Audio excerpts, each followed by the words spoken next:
દેવગઢ બારિયા વિધાનસભાના પીપેરો જિલ્લા પંચાયત બેઠક પર એક વ્યક્તિ દ્વારા 3 પાર્ટીમાંથી ઉમેદવારી ફોર્મ નોંધાવ્યું।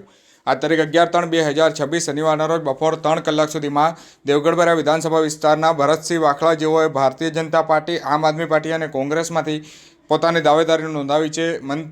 પૂર્વ મંત્રી બચુભાઈ ખાબડના વિસ્તારમાં ભરત વાખલાએ દાવેદારી નોંધાવતા ચકચાર મચી જવા પામ્યો હતો। ભરત વાખલા જેઓ કે અગાઉ કોંગ્રેસ અને આમ આદમી પાર્ટીમાંથી વિધાનસભામાં ધારાસભ્ય પદ માટે બચુભાઈ ખાબડ સામે ચૂંટણી લડી ચૂક્યા છે, ત્યારે પૂર્વ મંત્રી બચુભાઈ ખાબડ સામે ચૂંટણી લડી રહેલા ભરત વાખલા જેઓએ પીપેરો જિલ્લા પંચાયત સીટ જે ભારતીય જનતા પાર્ટી માટે ગઢ ગણાતો હોય છે, ત્યાં ભારતીય જનતા પાર્ટી, કોંગ્રેસ તેમજ આમ આદમી પાર્ટીમાંથી ફોર્મ ભરતા ચકચાર મચી જવા પામ્યો હતો।